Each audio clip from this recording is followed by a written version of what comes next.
Hello दोस्तों, आपका स्वागत है हमारे यूट्यूब चैनल ऑलवेज न्यू 142 पर।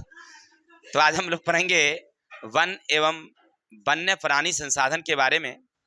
यानी ये हमारे बिहार बोर्ड क्लास 10th के भूगोल का अध्याय नंबर 4 है। यानी पहले अध्याय का ही घ नंबर है, जिनका पार्ट 2 पढ़ेंगे।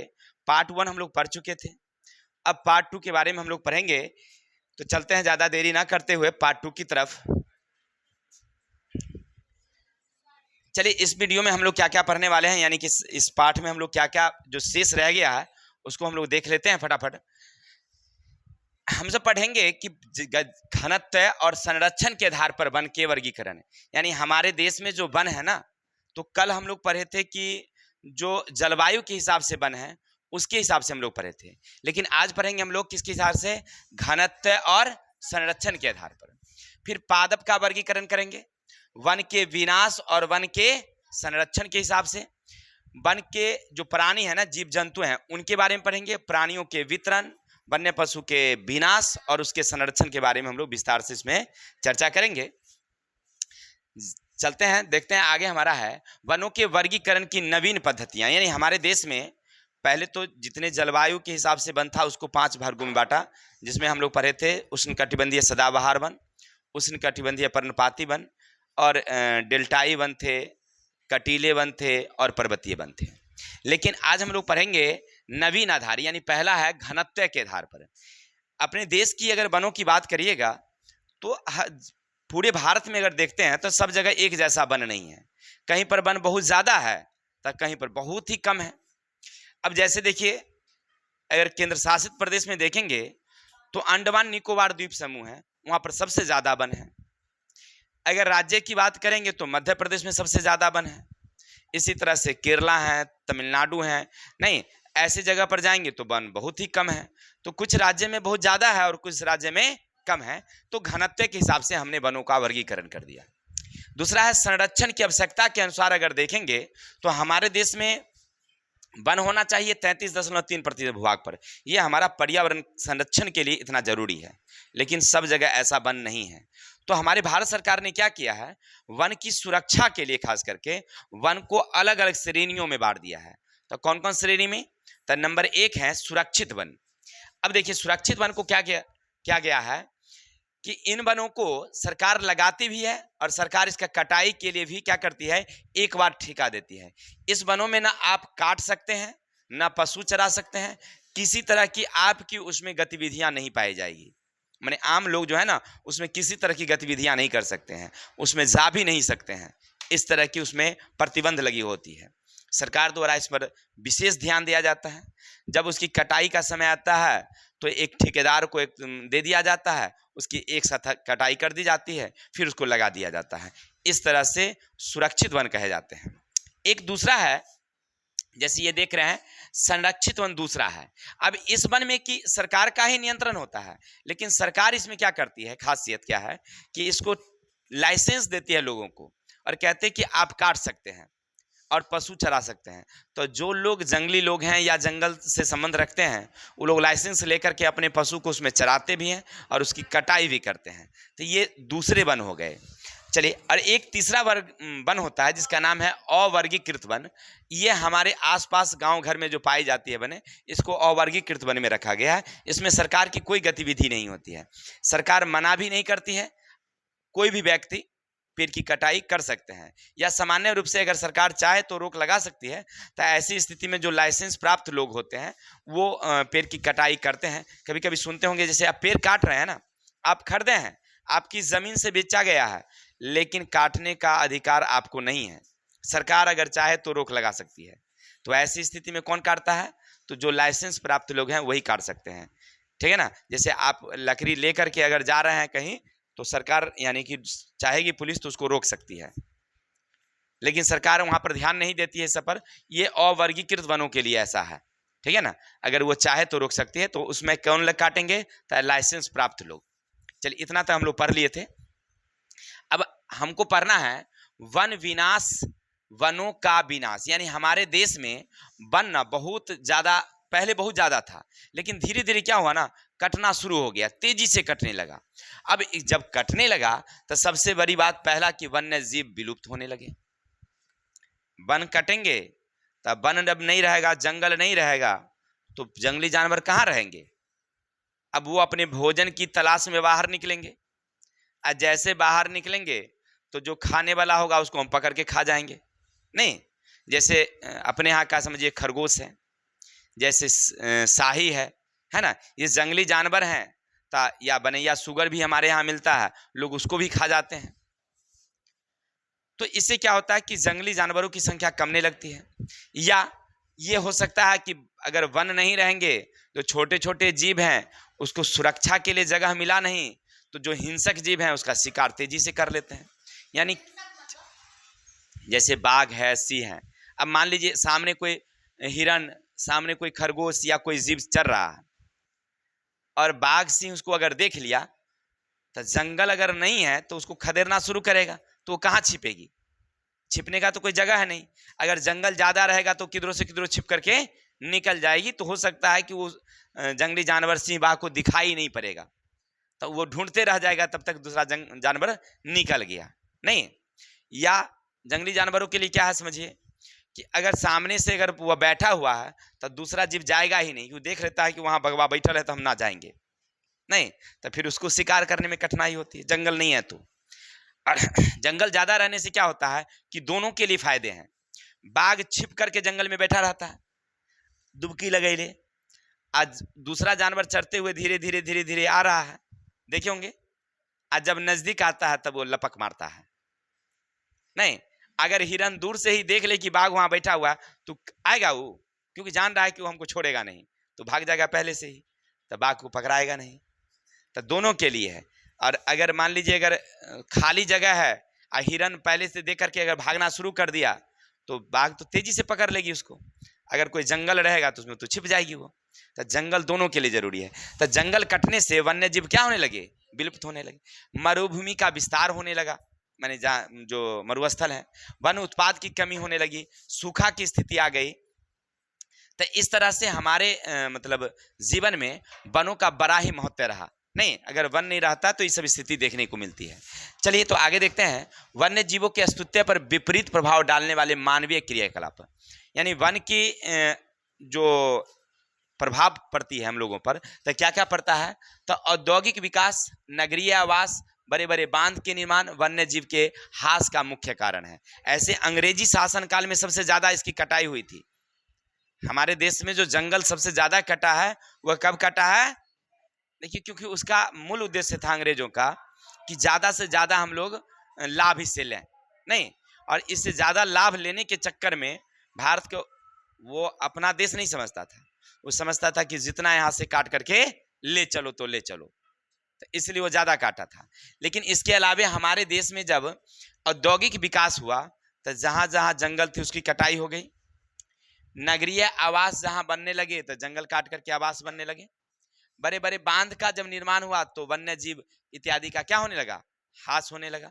चलिए, इसके अलावा प्रदूषण है, अम्ल वर्षा है, ग्रीन हाउस है, इसके कारण भी ना वन्य जीवों का ह्रास का मेन कारण बन गया। यानी वन्य जीव ह्रास होने लगे या वन की कमी होने लगी है प्रदूषण के कारण। जैसे प्रदूषण जितना बढ़ते जा रहा है ना, उतनी पेड़ पौधे की लंबाइयां कमते जा रही है। मानव का तो लंबाई कमता ही है, साथ साथ पेड़ की लंबाई भी कमते जा रहे हैं। आप गौर किए होंगे ना, प्राचीन काल में ना लोग बड़े लंबे तगड़े हुआ करते थे, कोई कोई तो और बहुत ज्यादा, जिसको हम लोग घटोत्कच कहते थे। नहीं कि देखे होंगे राक्षस उस कुल का जन्म, नहीं, महाभारत आदि में देखे होंगे, रामायण आदि में देखे होंगे, खूब लंबा लंबा रहता था वो लोग। नहीं, मतलब लंबा रहते थे ये कह रहे हैं। तो कहने का अर्थ है कि पहले से लोग धीरे धीरे लंबाई में क्या होते जा रहा है, कमते जा रहा है, नहीं कमते जा रहा है। अभी जो पुराने लोग होंगे, बूढ़े बूढ़े लोग होंगे, कोई कोई देखिएगा बड़ा बलिष्ठ लोग रहता है, बुढ़ापो में लगता है पूरा बलिष्ठ है ना। हम लोग तो लगेंगे बुढ़ापा भी हो जाएंगे तो हम लोग छोट हो जाएंगे और ना, यानी हम चलिए, तो कहने का अर्थ है कि जैसे जैसे प्रदूषण बढ़ रहा है ना, तो पेड़ पौधे भी कम रहे हैं, अब वन्य जीव का भी ह्रास हो रहा है। तो पेड़ पौधे कमेंगे तो वन्य जीव का ह्रास होगा ही। और सबसे बड़ी बात ना, पेड़ पौधे के साथ साथ उसके जो प्रजनन की क्षमता उसमें भी कमी आ रही है। अब गौर करके देखिएगा, दिल्ली में खास करके अपने भारत में सबसे ज्यादा प्रजनन की कमी आ रही है लोगों में। दिल्ली एक महानगर है अपने यहाँ, वहाँ प्रदूषण बहुत ज्यादा है, तो वहाँ पर रहने वाले लोगों में ना जनन की क्षमता बहुत कम हो गई है। यानी बहुत सारे लोगों के ना बच्चे नहीं हो रहे हैं वहाँ पर। इसका मेन कारण वहाँ पर प्रदूषण है। ठीक है, तो चलिए उसी तरह से अन्य जीवों में भी है। आज जीवों का शिकार भी वन्य जीव कमते जा रहे हैं, यानी कि बहुत सारे जीवों का हमने क्या कर लिया है, शिकार कर लिया, चाहे जिस लाभ के लिए हो, भोजन के लिए हो। अब जैसे अपने चौर में जब उतरता है बहुत सारा पक्षी, तब बहुत सारे लोग उसको पकड़ लेते हैं, शिकार कर लेते हैं। नहीं, अब आप लोग नहीं जाते हैं पकड़ने के लिए, जो जो मछुआरे लोग हैं या जो लोग उसको शिकार करके बेचते हैं, तो वो लोग देखिएगा वहां से शिकार करके अपने रायपुर हाट में जो है वहां पर चढ़ा करके बेचता। हम देखते थे पहले, हम लोग बचपन में जाते थे ना, तो देखते थे सब पक्षी ला ला करके रखे रहता था। वो सब क्या करता था, वही चरी में के लिए आता था, उसको पकड़ लेता था। तो इस प्रकार से उसका क्या हुआ, शिकार हो गया। तब वन्य पशु की क्या हो जाएगी, कमी हो जाएगी। चलिए आगे चलते हैं। अब देखते हैं वनों के संरक्षण। देखिए वन एक नवीकरणीय संसाधन है। वन हमारा क्या है, एक नवीकरणीय संसाधन है। और जब वन हमारे लिए इतने महत्वपूर्ण है, वन से हमारा पर्यावरण संतुलन होता है, वर्षा होती है, भोजन का एक अभिन्न अंग प्राप्त होता है। हम लोग वन से कितना भोजन प्राप्त करते हैं, 85% भोजन प्राप्त करते हैं। तब गौर करने की चीज है कि वन हमारे लिए बहुत जरूरी है। अगर वन नहीं रहेगा तो हमारा जीवन चलेगा ही नहीं। तो सबसे बड़ी बात, वन का क्या करना चाहिए, संरक्षण। तो कैसे वन को कैसे बचाया जाए, तो देखिए वन को बचाने के लिए सबसे पहले जहां से पेड़ काटी जाए वहां अवश्य पेड़ लगाइए। जैसे अभी आपने क्या देखा, सरकार एक वन लगाती है जिसका नाम है कौन वन, सुरक्षित वन है। तो उसमें क्या करती है कि आम जनता को वन में जाने का कोई अनुमति नहीं होता है। सरकार एक बार क्या करती है, उस वन की नीलामी कर देती है। ठेकेदार आता है, सब छोटे बड़े पेड़ को काट लेती है ना, फिर से वहां वन लगाती है उस जगह पर। फिर आवास नहीं, किसी तरह की उस तरह की बातें नहीं। तो वो वन क्या है, सुरक्षित वन है। ठीक है ना। लेकिन उसमें जो छोटे छोटे पेड़ काटे जाते हैं वो गलतियां हैं। अब देखिए, तो पहला तो समझ गया कि ठीक है चलिए काट लेता है तो लगा लेता है, लेकिन उसमें छोटे पेड़ नहीं काटना चाहिए। देखिए केवल परिपक्व वृक्ष ही काटे जाएं। जैसे अभी कुछ दिन पहले आपने सुना होगा, हैदराबाद में एक वन था, वन की कटाई के लिए जैसे वहां पर जेसीबी ट्रैक्टर इत्यादि लगाया गया, बवाल हो गया पूरा। नहीं, सारे विद्यार्थियों ने वहां पर हंगामा कर दिया। और जैसे हंगामा किया तो सरकार को अपनी नीति वापस लेनी पड़ी।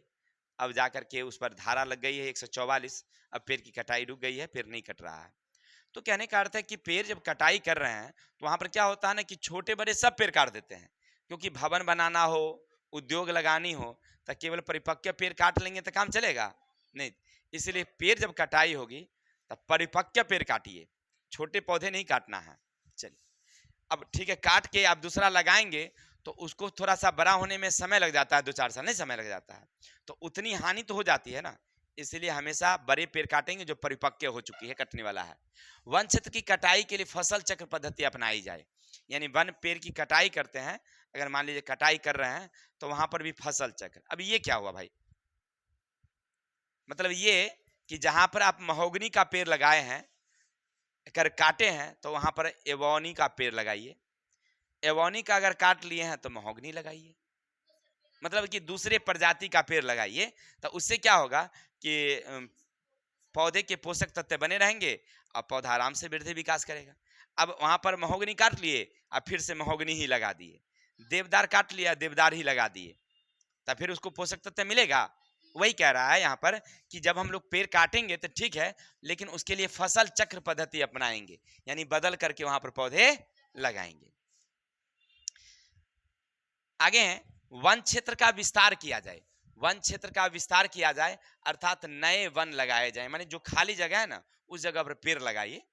जितना वन तो है सो तो है ही, उसको रखिए। यहाँ कह रहे कि जितना वन है उसको रखिए, लेकिन उसके अलावे जो खाली जगह है जितना संभव हो सके उतने जगह पर नए पेड़ लगाइए। वन में आग न लगे इसके लिए भी सावधानी बरतनी चाहिए। देखिए खास करके क्या होता है कि जो बड़े बड़े जंगल है ना उसमें आग लग जाती है। कुछ दिन पहले अमेरिका में जंगल में आग लग गया, 15-20 दिन तक वो जलते रह गया, ऑटोमेटिक लग जाती है। पेड़ पेड़ की टहनियां घर्षण करती है ना तो लग जाती है।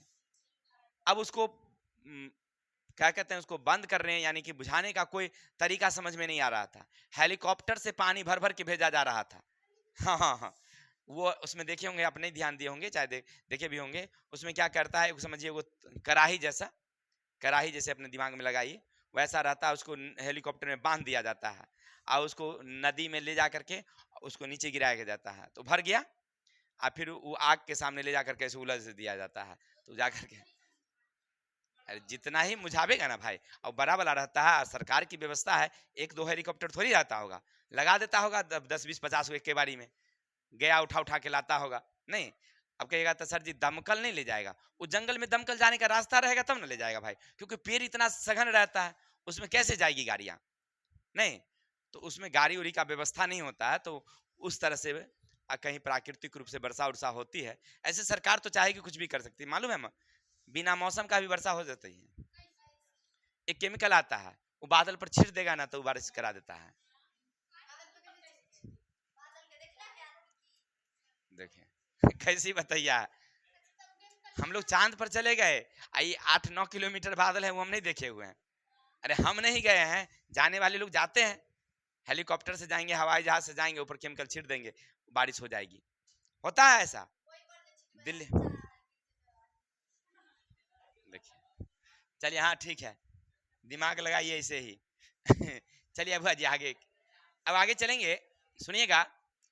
वन के संरक्षण के लिए निश्चित नीति हो, यानी भारत में एक नीति बननी चाहिए कि वन की कटाई किस प्रकार से करनी है, सुरक्षित संरक्षित घोषित किया जाए और वृक्षों के लगने वाले कीट से बचाया जाए। खास करके बहुत सारे वन में ऐसा होता है कि बहुत सारा कीट लग जाता है कि वन को क्या कर देता है, नाश कर देता है। तो ऐसी स्थिति में इस सब पर भी ध्यान देना चाहिए, तब जाकर के वन की सुरक्षा हो सकती है। चलिए, तब वन कटाई का कारण देख लिए कि भारत में हमारे यहाँ वन सबसे ज्यादा पहले क्यों कटी, अंग्रेजी शासन काल में। फिर उद्योग का विकास हुआ तब कटा, नहीं बांध का निर्माण हुआ, सड़कें का निर्माण हुआ, इस सब यानी कि मानव विकास के दरमियान तेजी से वन कट गए। वन का संरक्षण हम लोग कैसे करेंगे ये पढ़ लिए। अब आगे चलते हैं, वन्य प्राणियों के प्रकार। अब देखिए जंगल में जब जाएंगे ना तो आपको तरह तरह के वन मतलब जंगली जानवर दिखाई पड़ेंगे। अब गौर करके देखिए, ये हमारा क्या है, मगरमच्छ है। इसमें कौन सा है जानवर, मगरमच्छ है भाई। इसी तरह से ये देख रहे हैं ना, ये कौन है, सिंह है। इधर कौन है भाई, हिरन है। ये देख रहे हैं थोड़ी पक्षियां हैं, नहीं इस तरह से हाथी हैं, अन्य प्रकार के बाघ हैं, ये देख रहे हैं अन्य प्रकार के। यानी हमारे देश में अगर देखा जाए तो बहुत से प्रकार के वन्य जीव पाए जाते हैं। इन वन्य जीवों को ना एक वर्गीकरण कर दिया गया है। तो कौन कौन जीव, तो नंबर 1 देखिए, वन्य जीवों के वर्गीकरण कौन कौन से हैं। पहला है मांसाहारी जीव।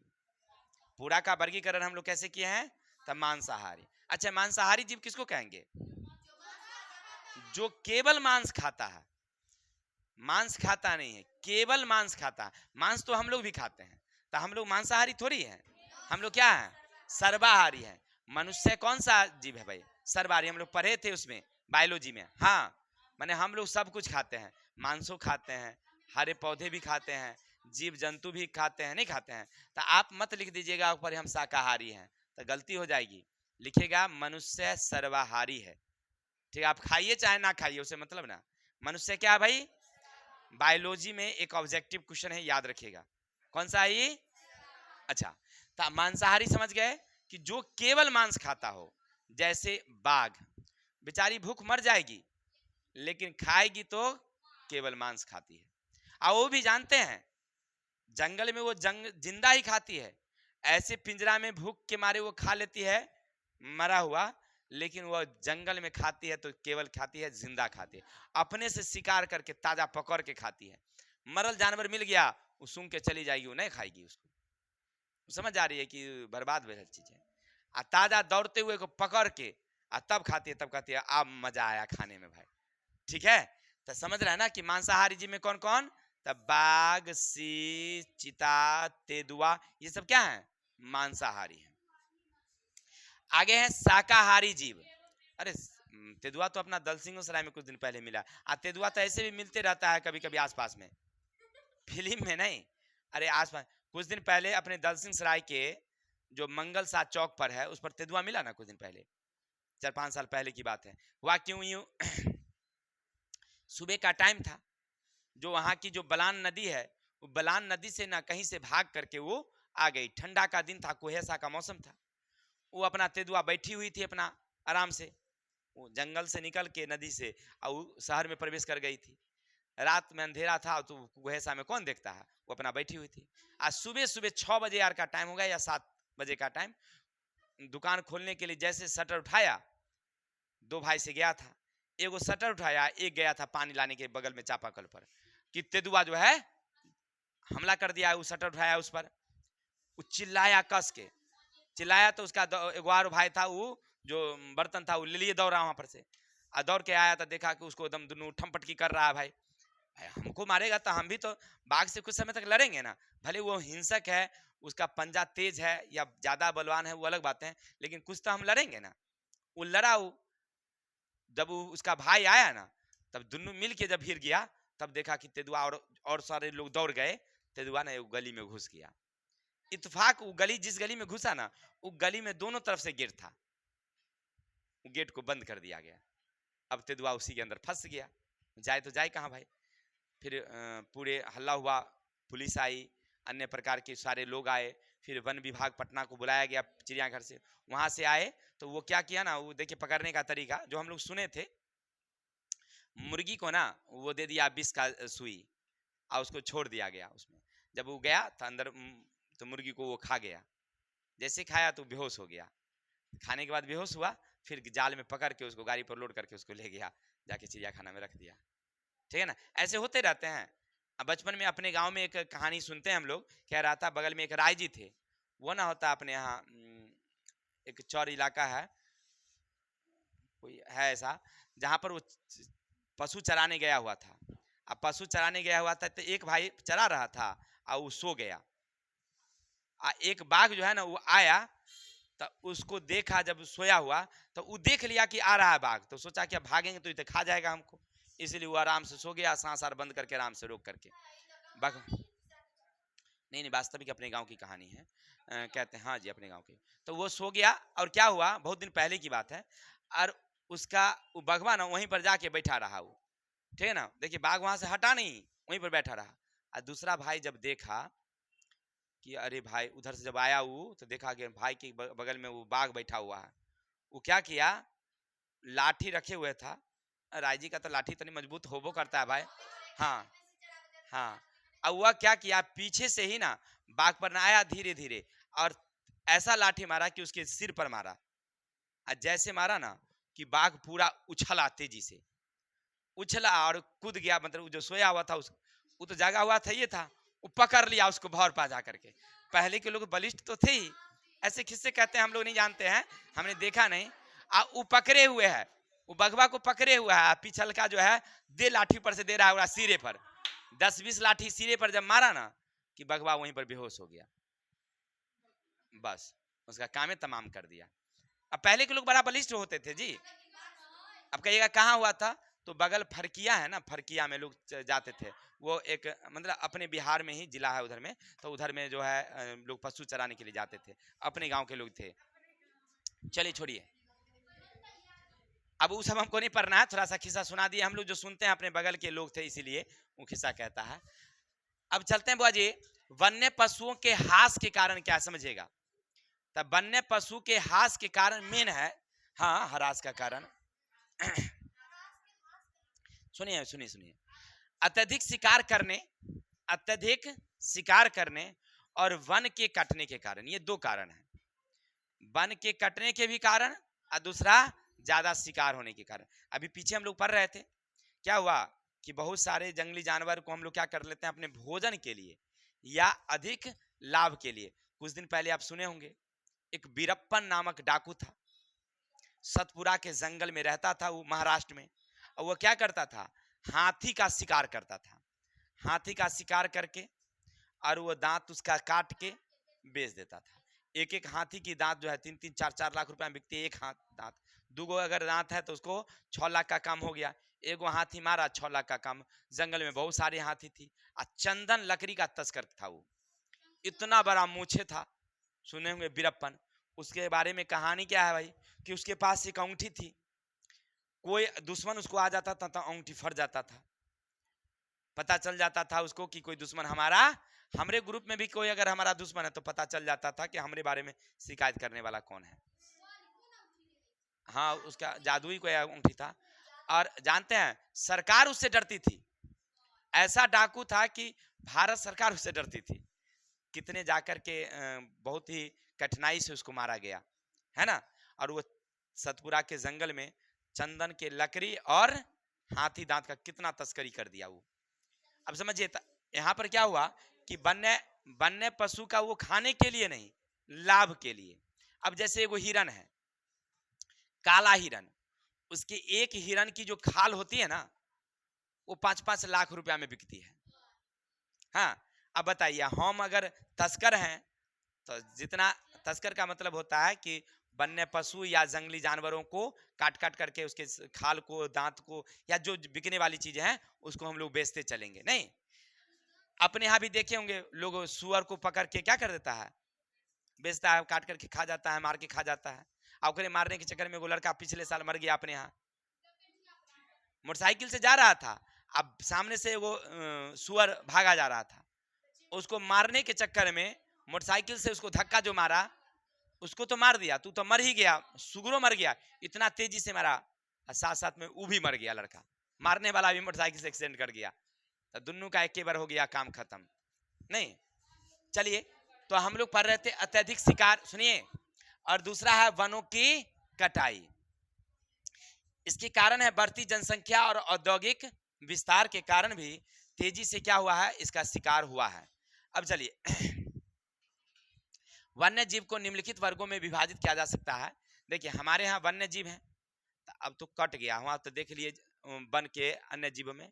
अच्छा, छूट केवल मांसाहारी जीव ही पड़े ना जी। और तरी वो चीज हम तो पढ़ाए नहीं आपको उसमें। हाँ देखिए, दूसरा था शाकाहारी जीव। तो शाकाहारी जीव में कौन कौन जीव, तो हिरन है, गाय है, खरगोश है, घोड़े हैं, ये सब क्या है, शाकाहारी है। अब कुतरने वाले में कौन कौन, तो कुतरने वाले में जो काट काट के खाता है जैसे गिलहरी है, तो वो क्या है, कुतरने वाले जीव है। इसी तरह से जल स्थल चर, यानी जो जल में भी रहते हैं और स्थल में भी, जैसे मगर हैं, कछुआ है, घड़ियाल है ना। अच्छा, घड़ियाल पानी से बाहर निकलता है क्या, हाँ पानी से भी बाहर निकलती है, वो पानी से बाहर निकल के बैठी रहती है। हम जब पटना के चिड़ियाघर में गए थे ना, तो उसका ना एगो अलग, घड़ियाल का एगो अलग घर बना हुआ है। तो हम लोग पानी में कुछ देर इंतजार किए जे कहीं निकलेगी, तब पानी में से नहीं निकली, बाहर में वो बैठी हुई थी। हाँ, तो हम लोग बाउंड्री से बाहर ना रहते थे, तो वो हम पानी में देख रहे थे कहीं वो निकलेगी बाहर, तो नहीं निकली, और वो बाहर में बैठी हुई थी। तो हमको लगा कि जब वो ना बनाया हुआ है वैसी तस्वीर देखने के लिए, हमको लगा एकदम आराम से शांत से बैठी हुई थी। तो हम देखे कि हमको लगा कि वो पहचानने के लिए, देखने के लिए ऐसे पत्थर का बनावटी बनाया गया है। थोड़ी देर बाद जब देखे ना, और सारे लोग थे, थोड़ा उसका उक्सी लगा दिया उसमें, तो उसको देखे धीरे धीरे ससरते ससरते पानी में घुसुक गई। हम कह रहे देखो भाई, ये बाहर में भी बैठी रहती है, और शिकार वैसे करती है, वो बाहर में बैठी रहेगी, और जब जानवर पीछे से गया आराम से वो पीछे से उतर जाती है, पकड़ लेती है उसको, वो भी बहुत तेज होता है ना। चलिए, तो इसके अलावा सरकने वाले यानी सरीसृप जो धीरे धीरे चलते, जैसे में सरीसृप में आ जाते हैं सांप और छिपकली, ये सब कौन है। चलिए, तो इतना समझ गए, अब आगे चलते हैं। अब देखिए हमारे यहाँ जो जंगली जानवर खत्म होते जा रहे हैं, तो उसको हम लोग कई वर्ग में बांट दिए हैं।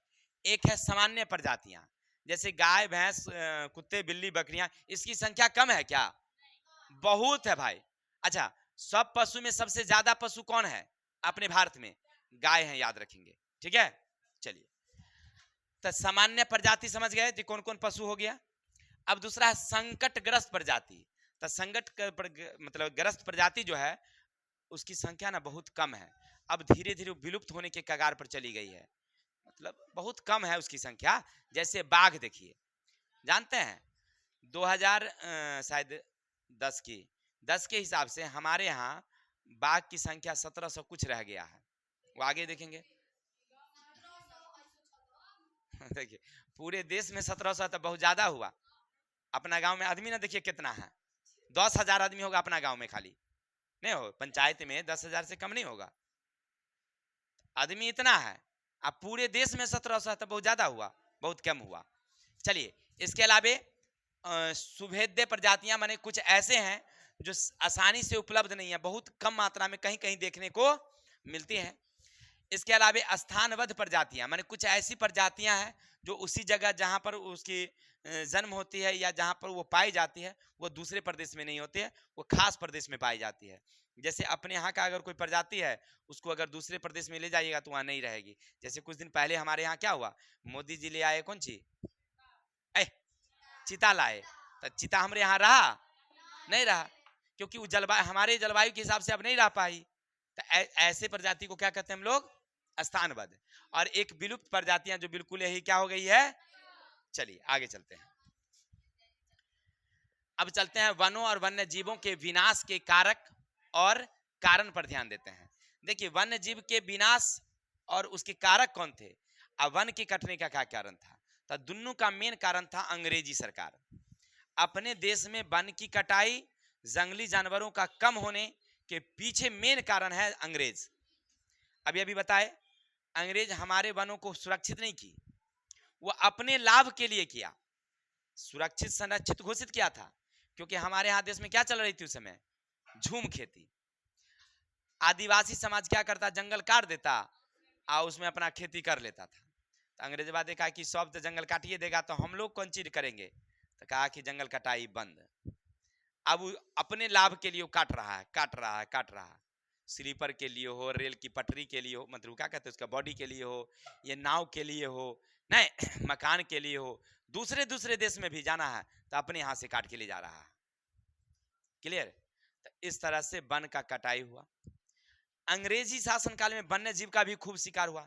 चीता अपने यहाँ बहुत ज्यादा था, चीता हमारे देश में कम नहीं थी, बाघ हमारे देश में कम नहीं थी, लेकिन क्या होता था वो हिंसक जीव है। जब अंग्रेज के लोग जाते थे जंगल में काटने के लिए, उस समय बहुत सारा ज्यादा हिंसक जीव था, वो हमला कर देता था। अब उसको आप गोली मारिएगा तो उसको थोड़ी पता है कि आप गोली रखे हुए हैं, वो तो हमला करबे करेगा। एक आध गो को तो जरूर नोच खाएगा वो, नहीं जैसे 10-20 को हम लोग हैं और वो अगर देख लिया तो आप लाठी भाला लेके उसको खूब दौड़ा रहे हैं, खदेड़ रहे हैं, लेकिन एक आध गो को जरूर नोचेगा कम से कम। उसको ये नहीं पता है कि आप 4 लाठी मारिएगा, गोली लग जाएगा तब ना, जब तक वो हमला कर देता है। तो इसलिए अंग्रेजवा सब क्या किया, सब बंदूक लेकर के मारना शुरू कर दिया। गाड़ी पर चढ़ के जाता था, सामने देखा अब आ रहा है, ले ठिचकाई 10 को बंदूक ले धरे हैं, बचेगा तो एगो से नहीं बचेगा, दूगो से नहीं बचेगा, अतर फायरिंग करना शुरू कर दिया। बाघ शेर को लगा मर गया। अब भाई उसको जन्म लेकर के बढ़ने में 7-8 साल लग जाता है, आप मिनट्टे में खत्म कर देते हैं, तो उसकी संख्या बढ़ेगी कमेगी। तो इस तरह से वन्य जीवों के हास के क्या थे, मतलब इसके कई कारण थे। चलिए ध्यान दीजिए, दूसरा कारण था समझिएगा, हमारे यहाँ पेड़ की विकास के नाम पर अधिक कटाई, बहुत ज्यादा हम लोग विकास किए तब पेड़ कटा तो वन्य जीव भी हास हुआ। और सबसे बड़ी बात, नदी घाटी परियोजना में 5000 वर्ग किलोमीटर वन क्षेत्र नष्ट हो गया। नदी घाटी परियोजना जब बनी हमारे देश में तो टोटल जितने वन मतलब नदी घाटी परियोजना हुई है तो उसमें वन जो नष्ट हुआ तो उसमें कितना 5000 वर्ग किलोमीटर। आप समझ रहे हैं ना, इतना वन हमारे यहाँ नदी घाटी के नाम पर कट गया। मतलब नहीं समझे कि जैसे देखिए कि नदी घाटी परियोजना जो बनी होगी तो नदी को इतना रखा गया, कितना रखा गया होगा, बड़ा किया गया, चौड़ाई बढ़ाई गई, तो आसपास में जो वन थे उसको क्या कर दिया गया। अब जैसे मान लीजिए अपने समझिए कि अभी अपना एनएच जो बना है SH88 तो बन गया, इसके बाद सरकार क्या किया है, सब जगह किनारे किनारे पेड़ लगा दिया, देख रहे होंगे बहुत जगह पेड़ लग गया है, तैयार भी है। लेकिन अब विकास का नाम शुरू होगा कि भाई रोड की चौड़ाई बढ़ाई जाए, क्योंकि बराबर एक्सीडेंट हो जाता है कम चौड़ाई होने के कारण। नहीं, आज दो तरफी रोड चलेगा, इसको कहते हैं 4 लेन बनेगी, नहीं बनेगी, और बीच में रहेगी बाउंड्री और दोनों तरफ से तो चौड़ाई बढ़ाएंगे, और जैसे बढ़ाएंगे तो इधर वाला भी पेड़ कटेगी, इधर वाला भी पेड़, तब विकास के नाम पर पेड़ क्या हो गया, कट गया। तो इस तरह से हमारे देश में विकास के नाम पर तेजी से वन और वन्य जीवों का शिकार हो गया, कट गया। चलिए तो ये तो समझ गए, अब आगे चलते हैं। अब अपने देश में भारत की बात अगर करेंगे तो वन और वन्य जीवों के प्रति बड़ी आस्था है। आस्था मतलब समझ रहे ना, हम लोग उसको देवता मानते हैं, इसके बाद भी काट रहे हैं। वन को क्या मान रहे हैं, देवता। वन्य पशु को, जीव जंतु को क्या मान रहे हैं, अच्छा नहीं मानते हैं। देखिए गौर करके बैठिए ना, आप बैठ जाइए ना। जैसे देखिए वन है तब वन की पूजा करते हैं कि नहीं करते हैं, जैसे पीपल की पूजा करते हैं। हम लोग समझते हैं कि पीपल में विष्णु भगवान रहते हैं और शनिवार के दिन उसको चढ़ाना चाहिए जल, नहीं बहुत सारे लोग वहां पर, और खास करके लोग पीपल का जलावन नहीं जलाते हैं। हिंदू समाज के लोग तो बिल्कुल ही नहीं जलाते हैं ना। हमको एक बार की हंसी आ रही है, एक बगल में श्याम महतो जी थे, वो लकड़ी काटते थे, वो पीपल का लकड़ी काट के चिरा करके जलावन बनाए हुए थे। एक पंडित जी जलावन लेने के लिए आए जब इनके यहाँ, बहुत दिन पहले की बात है, तो कह रहे थे कि श्याम जी से पंडिताइन कहलखिन पीपल के जलावन नहीं दे, वो कह रहा था कि नहीं पीपल के यहाँ के देवे, यहाँ पंडित जी छिए, वो पीपले वाला तौला रहा है वहां पर। हम लोग देख के खूब हंस रहे थे मने मने कि देखिए पीपल, बच्चा थे हम लोग तो खेल रहे थे वहां पर, तो देखे कि देखिए बेचारे, उनको पंडित जी को नहीं मालूम था, लेकिन जो काटा था उसको तो मालूम था ना, और वो तौल रहा है, उनको दे रहा है वही पीपल का जलावन। हम लोग बच्चा थे, हम लोग अपना हंस रहे थे कि भाई देख, उतना हम लोगों को बुझने नहीं आया, या कहने की क्या जरूरत थी भाई, दो कोई कुछ कर रहा है तो उसको हमको क्या जरूरत है। चलिए तो हमारे यहाँ ना पीपल को भगवान माना जाता है, तुलसी को, केला को, अच्छा एक और पौधा है बरगद, बरगद, बरगद की भी पूजा होती है ना। अपने यहाँ लड़कियां जब शादी करके जाती है, अब पहली शादी के बाद बरसात होती है, तो बरसात में बरगद की पूजा होती है, नहीं उसको बरसात कहते हैं। तो अपने यहाँ कहने का अर्थ है कि वन की पूजा करते हैं। नहीं, आंवला की पूजा होती है, आंवला की नहीं पूजा होती है, नीम की पूजा होती है, आम की होती है, माने कई तरह के पौधे हमारे यहाँ पूजे जाते हैं। चलिए तो हमारे देश में वनों की पूजा होती है, इतना तो समझ गए, यानी वन के प्रति आस्था। अब दूसरा है वन्य जीव के प्रति भी आस्था है, यानी हम लोग वन्य जीव की भी पूजा करते हैं। समझिएगा, सांप की पूजा होती है, नहीं कैसे होता, नाग पंचमी कुछ दिन पहले हुआ ना, देखिए आज भी नाग पंचमी कह रही है, कुछ दिन पहले जानते हैं उस दिन एक तो अजबे खेला होता है, सांप को लोग गर्दन में टांग के घूमते हैं, कुछ नहीं होता है, एक अलग आस्था भाई। हम लोग अपने यहाँ जाते थे बगल में अख्तियारपुर में, तो वहां पर भगत जी केवल सांप लेके घूमते थे, या उनका जो पजियार होता था वो एगो दूगो सांप लेके घूमता था। लेकिन एक दिन ना हम लोग कुछ साल पहले, 1-2 साल पहले गए थे दलसिंह सराय, वहाँ मैडम जी ना कुछ मान ली थी वहाँ के नागपंचमी के लिए, तो हम गए वहाँ, तो देखे कि साधारण लोग सब जो पहचान के लोग थे, वो लोग भी सांप लेकर के, कोई छोटा कोई बड़ा, घूम रहा है मंडप के चारों ओर। कम से कम 20-25 को सांप जरूर होगा, वो सब रखे हुए, हाँ रे असलिक का सांप लेके घूम रहा है। और वो तो छोड़िए, अपने समस्तीपुर का सबसे प्रसिद्ध है नागपंचमी का, उधर कुंदुर मेला है, नाम जगह भूल गए हैं, नाम याद आएगा बताएंगे। वहां पर तो 200-400 सांप रहता है, आम जनता लोग ऐसे करके, वो वीडियो दिखा रहा था कुछ दिन पहले, 2-3 दिन पहले की बात है, वो जिम में कटा रहा है सांप को, जिम ऐसे निकाले हुआ है, सांप काट रहा है। अरे भाई एक अलग आस्था है, लेकिन चाहे जो भी है, नहीं घर नहीं ला सकते हैं, लाइएगा तो अपना जानिए आप, हम तो भाई देखिए कि भागते हैं, आप कहते हैं वो, हाँ हमको अगर कहेगा उस दिन भी कहेगा तनिए सर जी आप छू लीजिए इसको ना, हमरे से ना होने वाला भाई, हमरा से डर लगेगा भाई। आइए किताब क्यों, हाँ ध्यान दीजिए, हाँ तब वो कौन करे काम, उस पर कौन विश्वास। आइए देखिए, तो हिंसक हमारे यहाँ वन्य पशु की भी पूजा होती है, चलिए गाय की भी पूजा होती है। तो अपने देश में ना, यानी वन्य और वन्य जीवों के प्रति, जीव जंतुओं के प्रति एक अलग आस्था है। इतनी आस्था के बावजूद भी काटे जा रहे हैं, नहीं लेकिन हमारा धर्म हमारी चीजें कहती है कि नहीं करना चाहिए, नहीं काटना चाहिए। जैसे देखिए, जैसे देखिए, भारत में पादप को, जंतु को, सबको ना परोपकारी माना गया है। देखिए क्या है संस्कृत में, परोपकाराय फलंती वृक्षा, पढ़े होंगे, यानी परोपकार के कारण वृक्ष फल देती है। परोपकाराय दुहंती गावह, गाय दूध देती है परोपकार के लिए, नहीं तो भाई परोपकार का काम करती है वो ना, वृक्ष परोपकार का काम करती है। लेकिन हम लोग कैसा हत्यारा है, वो हमारे लिए लाभ देती है, हम ही उसका मार देते हैं भाई, कितना कर। चलिए आगे, नहीं होता है, बहुत सारे लोग मार रहे हैं। अपने बगले में दलसिंह सराय में जाइए ना, हमारी ननिहाल और हमारे ससुराल के बीच में बाउंड्री लाइन में, हाँ एक तरफ ननिहाल है, एक तरफ ननिहाल है, एक तरफ ससुराल है, आप बीच में जो है वहां पर भैंस गाय करती है, लाइसेंस शायद उन लोगों को है, करते हैं, चाहे जो भी लोग काटते तो है ना भाई। बौद्ध और जैन धर्म अहिंसा परमो धर्म बताया। देखिए बौद्ध धर्म और जैन धर्म में क्या बताया गया, अहिंसा परमो धर्म, अहिंसा सबसे बड़ा धर्म है। यानी कहने का अर्थ है कि आप किसी को मार कर नहीं खाइए भाई, नहीं हम लोग क्या करते हैं, मछली का है, मुर्गा का है, जबरदस्ती पकड़ के हलाल कर देते हैं ना, तो ये नहीं करना चाहिए। देखिए एक हमारे देश के आयुर्वेद आचार्य थे जिनका नाम था चरक, उन्होंने एक किताब लिखा है जिनका नाम है चरक संहिता, याद रखिएगा, आपसे पूछा जाएगा चरक का संबंध किस देश से है, ऑब्जेक्टिव में पूछता है, भारत से। उनकी किताब का नाम था चरक संहिता, आयुर्वेद किताब है।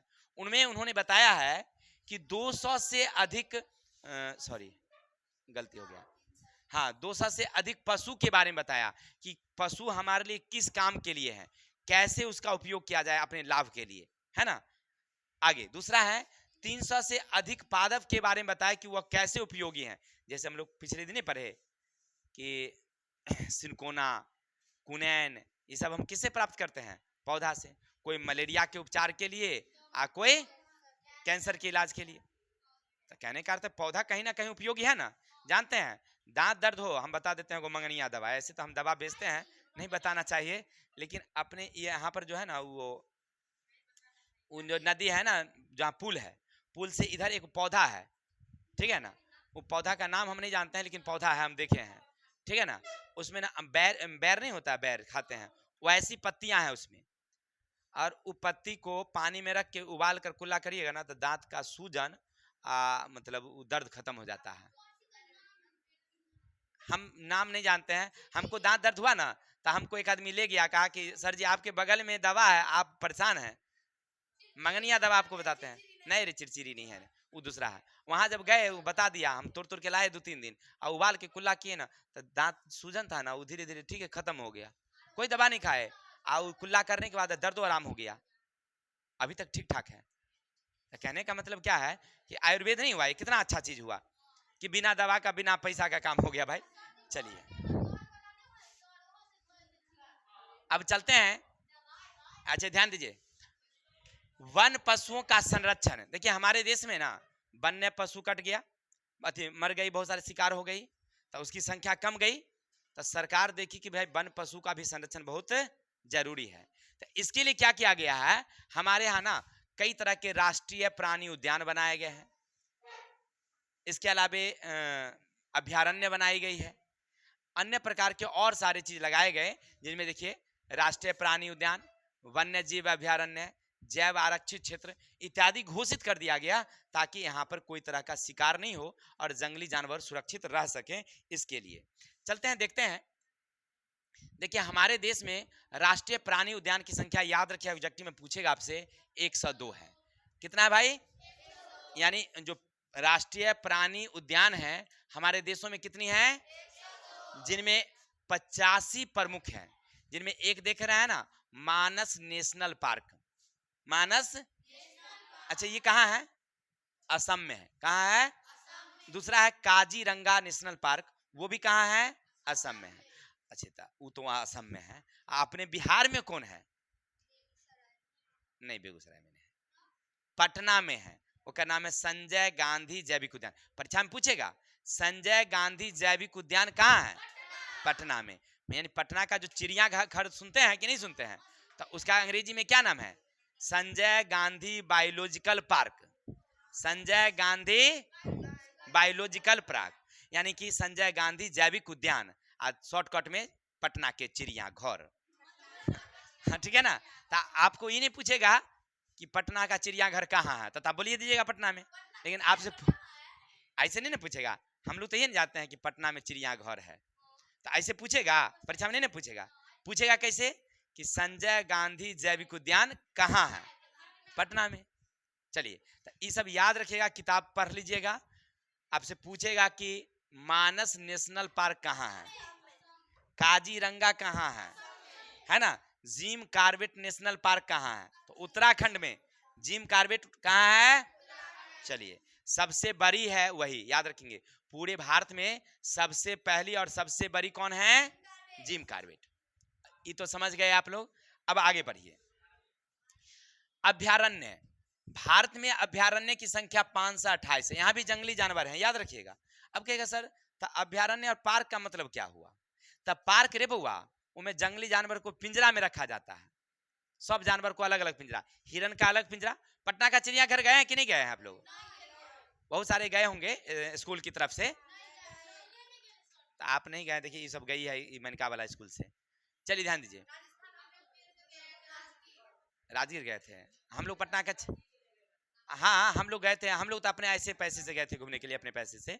तो वहां गए तो शेर अलग, देखिए शेर अलग पिंजरा में है, बाघ अलग पिंजरा में, हिरन अलग है, हाथी अलग है, भालू अलग है, सब अलग अलग पिंजरा में है, कोई खुला हुआ आपको नहीं मिलेगा।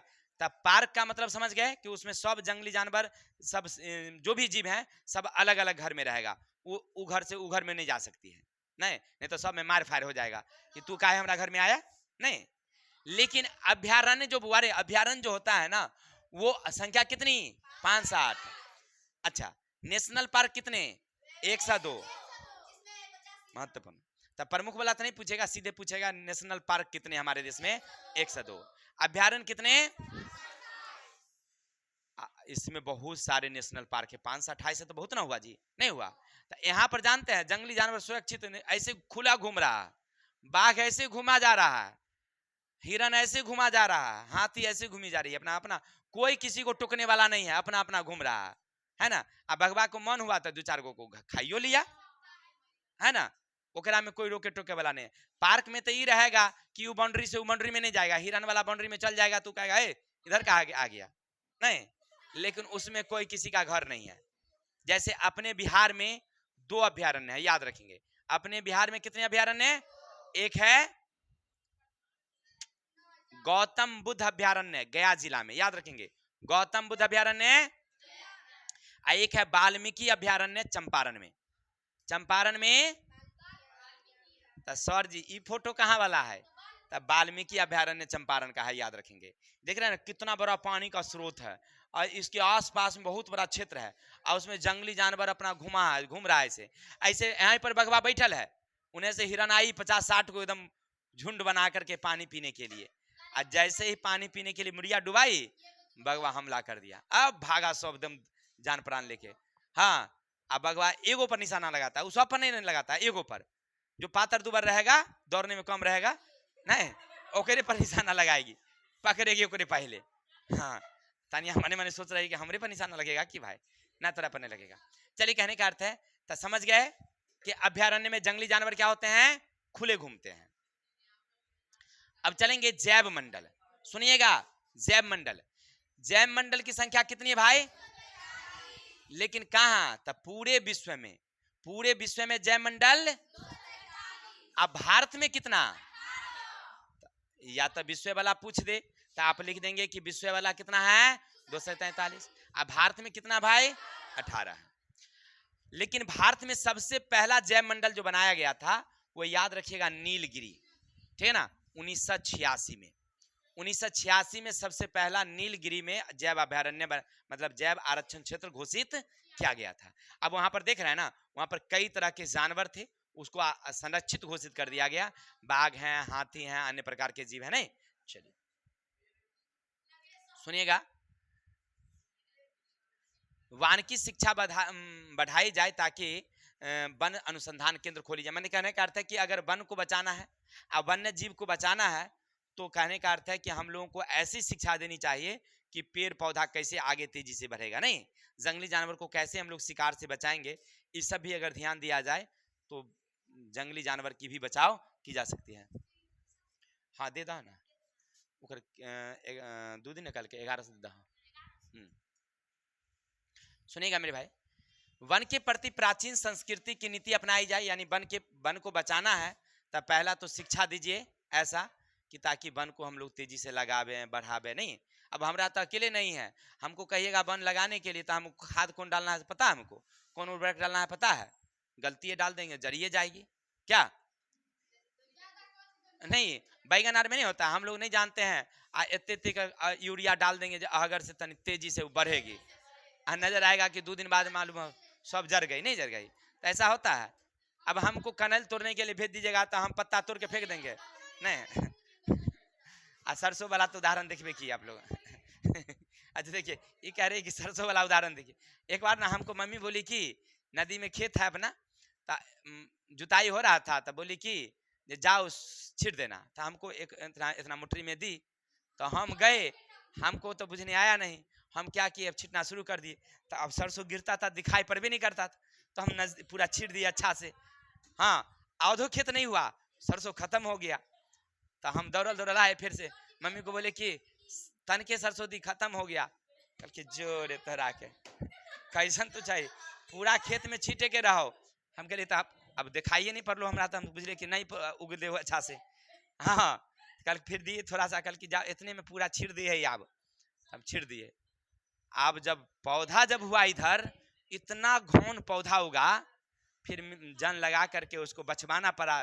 उसमें से छोट मतलब और सारा, तब जाकर के पौधा खाली, तब हमको समझाया गया कि भाई ज्यादा नजदीक में दीजिएगा ना, तो नजदीक में रहेगा तो पौधा विकास नहीं करता है। चलिए आगे चलते हैं, वन महोत्सव लगाई जाए, देखिए हमारे यहाँ वन महोत्सव लगाइएगा तो उसमें क्या होता है कि नए नए पेड़ लगाए जाते हैं, खास करके बहुत सारे मंत्री को देखिएगा वन महोत्सव में पेड़ को पकड़ के फोटो खिंचाएगा, अपने से पेड़ लगाएगा, नहीं तो इस तरह से वन संरक्षण के लिए नई योजना चालू किया जाए, जैसे सुनिएगा बाघ परियोजना, अब हमारे देश में 43 व्याघ्र अभ्यारण्य है, अब देखिए ऑब्जेक्टिव हमारे देश में बाघ योजना कितनी है 43 है, जिसमें याद रखिएगा उत्तराखंड का है कार्बेट, वही जिम कार्बेट नेशनल पार्क, किसके लिए बाघ के लिए, झारखंड में है बेतला, मध्य प्रदेश में है कान्हा, और सारे हैं किताब में आप देख लेंगे, सब नहीं बताया हमने, और हमारे बिहार में कौन है तब वाल्मीकि अभ्यारण्य, वो किसके लिए है बाघ परियोजना, गुजरात का है गिर, याद रखिएगा गुजरात का है गिर अभ्यारण्य जो सबसे बड़ी अभ्यारण्य है, बाघ परियोजना है, वहां पर बाघ के लिए सुरक्षा, ठीक है ना। देखिए 1973 में हमारे यहाँ बाघ की संख्या कितनी थी, लेकिन बाद में 1989 में बाघ की संख्या बढ़ गई और हो गई कितना, लेकिन वर्तमान 2010 में बाघ की संख्या कितनी है, नहीं कहते कि 2010 में जब बाघ की संख्या गिनती हुई है तो लगभग 1700 है, यानी 1706 है।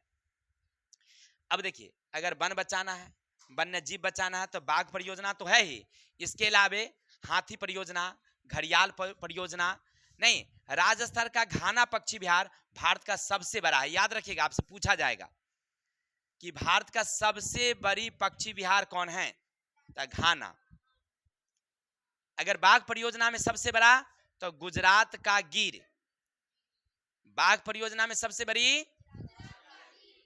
सफेद बाघ के लिए था सुंदरवन परियोजना, ठीक है ना सुंदरवन, लेकिन अगर पक्षी विहार में सबसे बड़ा राजस्थान का घाना पक्षी विहार, याद रखिएगा परीक्षा में पूछता है ऑब्जेक्टिव में। चलिए बाजी हम लोग पढ़ रहे थे कि हमारे ध्यान देंगे हमारे देश का सबसे बड़ा पक्षी विहार कौन, अच्छा ये सब तो आपको याद ही होगा कि हमारे राष्ट्रीय पक्षी कौन है भाई तो मोर, राष्ट्रीय पशु कौन है, ये सब तो सबको याद होगा, नहीं लेकिन पूछता है ये भी पूछता है, हाँ तो और क्या, अब एगो ना पूछेगा कि सब थोड़ी पूछ देगा। चलिए संकटग्रस्त जीवों की रक्षा के लिए विकास के लिए अनेक भागों में सुरक्षित और अनुकूल प्रजनन केंद्र बनाया गया है। देखिए अपने देश में ना जंगली जानवर खत्म होने लगे तो वो सुरक्षा हमने दिया कि अभ्यारण्य बनाया, पार्क बनाया, जैव आरक्षण केंद्र घोषित कर दिया, लेकिन अब ना प्रजनन केंद्र बनाए, मतलब कि नए नए मतलब हम लोग पशु का ना प्रजनन बनाया ताकि उसकी संख्या जल्दी जल्दी बढ़े। जैसे देखिए अपने गाय के लिए, पहले अपनी देसी गाय होती थी, 3 साल पालते थे तब वो प्रजनन के लिए तैयार होती थी, चौथम साल में वह बच्चे देती थी, 4 महीना 5 महीना दूध देती थी, थोड़ा मोड़ा बंद हो जाती थी। तो हम लोग उसमें नया सुधार लाए, आप साहीवाल, फ्रीजीवाल और कौन कौन किस्म के गाय उत्पन्न किए, नहीं किए। अब वो क्या है, 18 से 20 महीना होते होते वह प्रजनन के लिए तैयार हो जाती है। फिर उसके बाद वो माने 2 साल समझिए होते होते, 2.5 साल होते होते दूध देना शुरू कर देती, तो उत्पादन क्षमता ज्यादा। इसी तरह से अन्य पशुओं में वो पशु बच्चा भी ज्यादा देती है। तो वैसे ही हम लोग बाघ की परियोजना शुरू किया, अन्य प्रकार के जीवों में परियोजना शुरू किया, तब प्रजनन केंद्र लगाया। अब पहले बाघ जो है ना 2 गो बच्चा देती थी, अब जो बाघिन है 4 गो 5 गो बच्चा देती है। हाँ दे भी करती है, तो जैसे नहीं होता है उसमें पशु में। हाँ, तब मध्य प्रदेश के मुरैना में याद रखेंगे घड़ियाल परियोजना लगाया गया है। घड़ियाल की संख्या कम रही इसलिए। ओडिशा के नंदन कानन वन में सफेद बाघ प्रजनन केंद्र है, याद रखिएगा। उड़ीसा के नंदन कानन वन में कौन सा परियोजना, सफेद बाघ। वहां पर जानते हैं बाघिन का ना बच्चा एक बार में 5 गो 6 गो होती है। आगे राजस्थान के जयपुर के निकट गिद्ध संरक्षण परियोजना। अपने यहाँ गिद्ध है क्या? अब तो गिद्ध देखने के लिए भी नहीं मिलता, पहले गिद्ध बहुत ज्यादा था हमारे यहाँ, लेकिन अब नहीं है। इसके अलावा शिकार पर रोक लगाया गया। अनेक भागों में प्रवासी पक्षी की रक्षा के लिए स्थानीय स्वयंसेवी संस्था हो, नागरिक हो, सरकार हो, सब मदद कर रही है कि भाई शिकार नहीं होना चाहिए। अब देखिए आ जाइए अपनी तरफ, सुनिएगा फटाफट तेजी से चलते हैं। उत्तर प्रदेश के बलिया जिला के सुरहा ताल में प्रवासी पक्षी के लिए मतलब वहां पर संरक्षण स्थापित किया गया है। अपने बिहार की बात करेंगे तो दरभंगा में कुशेश्वर स्थान पक्षी विहार है। आपसे पूछेगा कि दरभंगा में पक्षी विहार कहाँ है, या ऐसे भी पूछ सकता है कुशेश्वर स्थान पक्षी विहार कहाँ है, दरभंगा में। दूसरा है कांबर झील पक्षी विहार कहाँ है, तब बेगूसराय में है ना। चलिए आपको फोटो भी दिखा दें आप लोगों को, कभी घूमने का मौका होगा तो जाइएगा। ये देख लीजिए कौन सा है, ये दरभंगा का पक्षी विहार है कुशेश्वर स्थान वाला, ठीक है ना। ये तो छोटा तस्वीर है, बहुत सारी तस्वीरें हैं, समझ गए। और इसके अलावे हमारे बेगूसराय का ये है कांबर झील, कभी घूमने का मौका होगा तो बेगूसराय जरूर जाइएगा, ठीक है ना। वहां पर नावें जो है ना बड़ी सुंदर सुंदर नावें सजी हुई है, आप जाकर के वहां देख सकते हैं और चढ़ के घूम सकते हैं। अब याद रहेगा ना फोटो से, बेगूसराय का और दरभंगा का कुशेश्वर स्थान, ये दोनों पक्षी विहार है, समझे। आप नेपाल से ना खास करके ठंडा के दिनों में उधर से सब पक्षी उतर जाती है अपने यहाँ, अपने चर में भी उतरती है, तो अपना चर का वैल्यू नहीं है, आई तो सूख जाती है ना, तो एक कौन वैल्यू है, क्या है ना। और उन लोग में पानी है एकदम अच्छा से रहता है, सारा पक्षी जो है वहां पर रहती है, चरी उरी करती है। अपने यहाँ कम आता है, वो सबके यहाँ ज्यादा। तब पहले वहां पर बहुत शिकार हो जाता था, अब ना स्वयंसेवी संस्था सरकार इस पर ध्यान दिया है, शिकार पर रोक लगाया कि कोई भी शिकार करने वाले पकड़े गए तो उसे अधिक से अधिक जुर्माना, जेल जो भी होगा वो किया जाएगा। चलते हैं, सुनिएगा। प्राकृतिक संसाधन के संरक्षण हेतु राष्ट्रीय प्रयास और कानून। भारतीय संविधान की धारा 21 के अनुच्छेद 47, 48, 51 ए में वन के जीवों के संरक्षण और वन्य जीव के संरक्षण के लिए कानून बनाया गया था। 1952 में भारतीय वन जीवन बोर्ड राज्य के स्तर में अनेक बोर्ड का गठन किया गया। ये सब तो विशेष नहीं है, ऐसे चलते हैं। अब यहाँ देखिए आप जो देख रहे हैं ना, ये क्या है, रेड डाटा बुक। कल हम लोग इसके बारे में पढ़े थे कि हमारे देश में जो जंगली जानवर विलुप्त हो रहे हैं, नहीं जंगली जानवर जो विलुप्त हो रहे हैं, तो उसका वहां पर जो है क्या बनाया गया है। हाँ देखिए ये हमारा हो गया रेड डाटा बुक, देख रहे हैं, इसी में सब जंगली जानवर का नाम लिख दिया गया है। हाँ हाँ किताब है, ये किताब का है मतलब फोटो। भारत के 2 संस्थान सुनेंगे, भारत के 2 संस्थान बॉटनिकल सर्वे ऑफ इंडिया और वन अनुसंधान संस्थान ने मिलकर 1970 में संकटग्रस्त पादप और प्रजातियों की सूची तैयार की। इसी सूची को रेड डाटा बुक में लिखा गया है, माने जो संकटपन प्रजाति है उसका, या जो विलुप्त हो चुकी है उसका वहां पर लिख दिया गया है। अब देखिए गौर करिएगा, कुछ विलुप्त प्रजातियां हमारे यहाँ जो अब नहीं मिलती है, पहला एशियाई चीता, गुलाबी सिर वाली बत्तख, पहले बत्तख जो थी ना उसका सिर गुलाबी था, समझे, तो वो खत्म हो गई, अपने आप नहीं मिलती है, ठीक है ना। काला हिरन भी अपने यहाँ नहीं मिलता है, वो भी विलुप्त हो चुका है। और संकटपन प्रजातियां काला हिरन, देखिए ये भी पहले जिस समय किताब लिखाया था तब था, लेकिन अब नहीं पाया जाता अपने यहाँ, ये भी क्या हो गया, विलुप्त हो गया है। मगरमच्छ अब लेकिन है, लेकिन कम मात्रा में। भारतीय जंगली गधा, गधा भी नहीं है, भारतीय गैंडा भी नहीं है। ऐसे बहुत सारे जीव का नाम है जो अपने यहाँ अब नहीं है। क्या जी, चलिए इसके लिए समझेंगे, ये जो संकटपन प्रजातियां हैं उसकी संरक्षण के लिए हमारे देश में या विदेश के देशों में भी लोग ध्यान दे रहे हैं। तो उसमें 31 मई 2007 को नीदरलैंड के दी हेग नगर में संकटपन प्रजातियों के संरक्षण के लिए एक सम्मेलन हुआ था, ठीक है ना, जिसमें भारत भी भाग लिया था और उसमें बताया गया कि कैसे कैसे जंगली जानवरों को बचाया जाए। तो वही अभ्यारण्य बनाइए, पार्क बनाइए, प्रजनन केंद्र लगाइए, शिकार पर रोक लगाइए, ठीक है। चलिए तो उम्मीद है क्योंकि चैप्टर समाप्त हो गया है, तब कल मिलेंगे हम लोग नेक्स्ट वीडियो के साथ। तब तक के लिए हमें विदा दीजिए। जय हिंद, जय भारत।